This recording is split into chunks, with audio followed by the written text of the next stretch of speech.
Olá pessoal, hoje eu trago para vocês o terceiro vídeo da nossa série Como mudar seus hábitos para se tornar consistente, onde hoje a gente vai ver o trabalho da política de risco, que é o nosso C da nossa fórmula, que é onde influencia no capital, item muito importante para a gente trabalhar.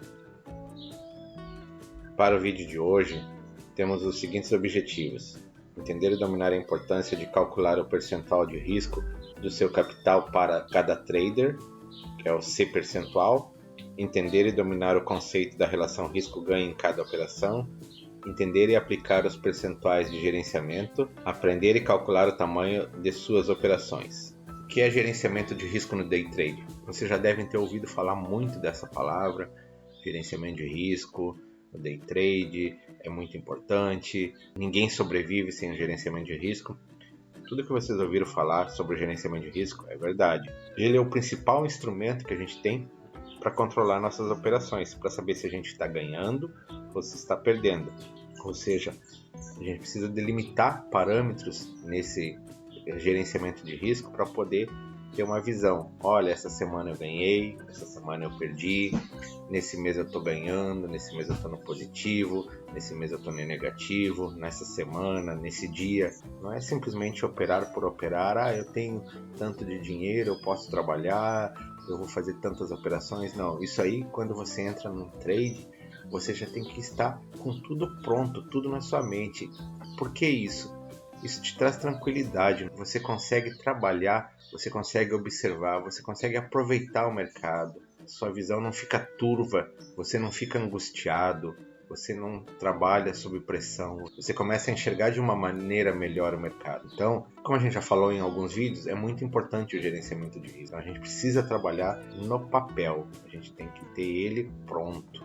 Quando você entra numa operação, você tem que saber o quanto que você pode perder e o quanto que você pode ganhar. Por que devemos fazer gerenciamento de risco? Como eu falei anteriormente, o mercado de renda variável ele tem um risco constante.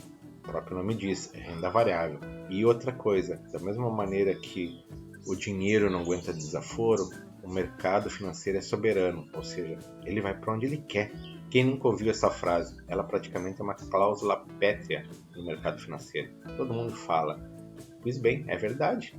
Isso aí realmente acontece. O mercado é soberano, ou seja, ele vai para onde ele quer, não para onde nós queremos. Quando a gente se dá conta que a gente não tem o controle sobre o mercado financeiro, fica mais fácil da gente operar. Contudo, nós temos o controle sobre nós mesmos. Por isso que a gente tem que fazer o gerenciamento de risco. Nesse sentido, nós vamos conseguir controlar nossas ações, não vamos ficar à mercê do mercado. É importante a gente aplicar alguns conceitos, não é? O desequilíbrio emocional faz com que a gente acabe perdendo a disciplina, não respeitando metas, não respeitando limites, não respeitando o número de operações. Tudo isso nos faz com que a gente acabe perdendo no mercado, aquele momento de fúria onde a gente só quer boletar. Isso faz muito mal. Então, isso é muito importante a gente combater. Por isso que essa série de vídeos que eu estou colocando para vocês faz com que a gente se torne um pouco mais consistente, ou pelo menos pense um pouco mais. Muitas das coisas que eu falo e que eu estou apresentando aqui, vocês já estão cansados de ouvir. Porém, vamos pôr em prática essas ações. A gente precisa trabalhar com ações positivas para nós. Como em toda profissão, precisamos de ferramenta para realizar o trabalho. Um lenhador, por exemplo, usa o machado, o mecânico usa chaves, macacos, elevador elétrico, enfim, um monte de ferramentas. Porém, para o trader, só existe uma ferramenta, que é o nosso capital. Então, a gente não pode estragar a nossa ferramenta, a gente não pode desperdiçar a nossa ferramenta, porque se a gente perder o capital, é simples, a gente não opera, a gente não consegue fazer nada. Então, a gente precisa preservar a todo custo o nosso capital. Quanto mais estudarmos, quanto mais disciplinados formos, mais a gente vai conseguir preservar o nosso capital.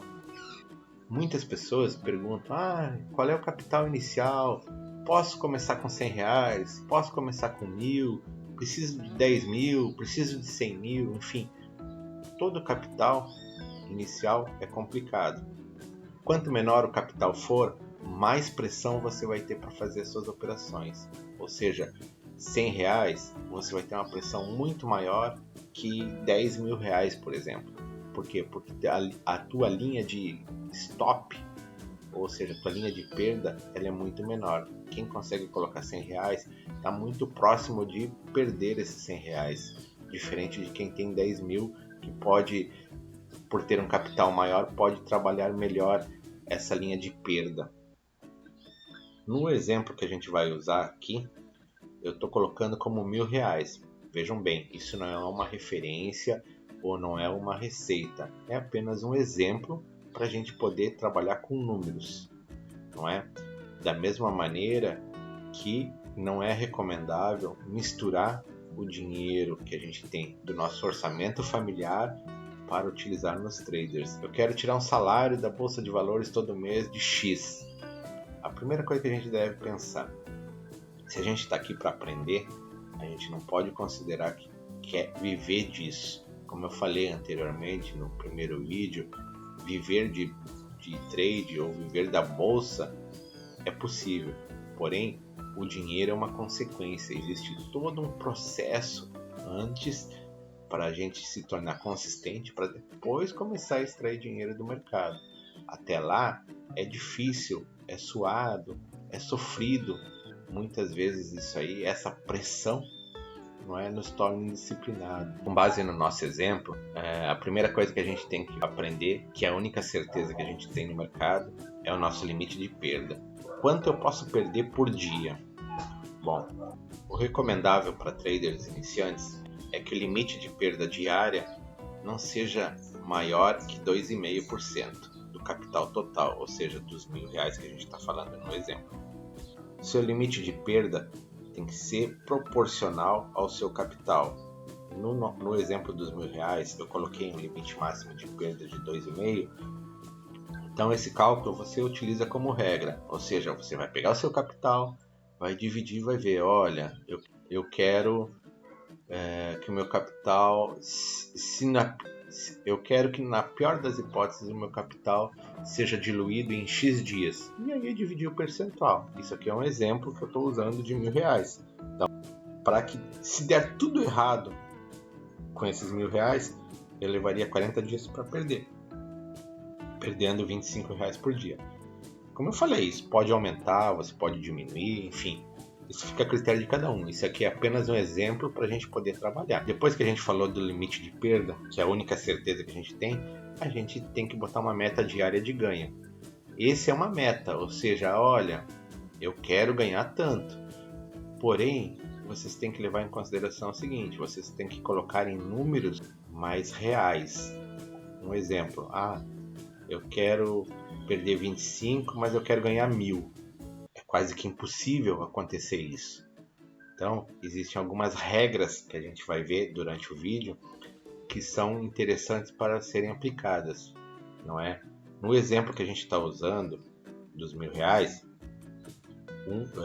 2 para 1 que a gente chama, não é? Ou seja, eu vou arriscar 1, que é R$25, para ganhar 2, que é 50. 25 mais 25 no dia. Esse é um parâmetro bastante utilizado, ou seja, 2 para 1. Você pode usar 1 para 1, eu perco 25 e eu ganho 25, eu perco 25 e eu ganho 50, eu perco 25 e eu ganho 75, que é o 3 para 1. Enfim, são parâmetros que você vai se adequando de acordo com a situação. Sua meta diária, ela tem que ser de acordo com o que o mercado está oferecendo. Você precisa conhecer e entender o mercado, que muitas vezes o que pode acontecer é o seguinte, eu quero um 3 para 1, só que o mercado não está andando para dar 3 para 1, ele só está dando 1 para 1. Então, eu preciso entender essa situação. Muitas vezes o que acontece, o mercado ele vai, não é? Eu estou com uma meta lá de 3 para 1, o mercado vai no 2 para 1 e volta tudo na minha cara, e não bate os 3 para 1, e eu não saio, volta tudo na minha cara, e eu não saio.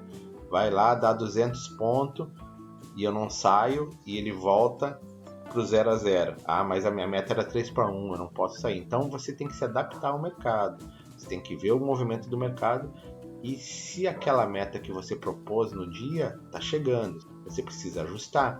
Olha, hoje eu não vou conseguir trabalhar no 3/1 porque o mercado não está dando esse range, ele está dando menor, então eu vou trazer ele para menos também. Como é que eu sei que eu estou indo bem ou não nas minhas operações? Aqui embaixo eu vou deixar uma regrinha da média mensal, ou seja, operações positivas dividido pelo total de operações. Se eu atingir no mínimo 60% da minha média mensal, eu estou indo bem. Essa é uma regra interessante.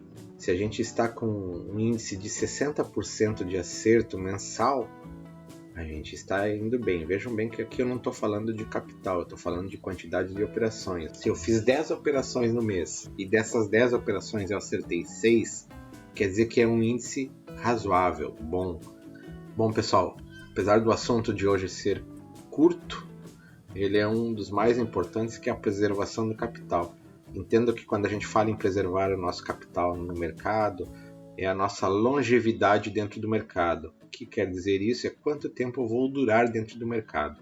Para o nosso próximo vídeo, então, a gente vai trabalhar numa outra parte da nossa fórmula, que é entender o que é o TZV. Agradeço a todos, não deixem de se inscrever no canal, ativar as notificações no sininho e assim você recebe os próximos vídeos. Até o próximo. Valeu!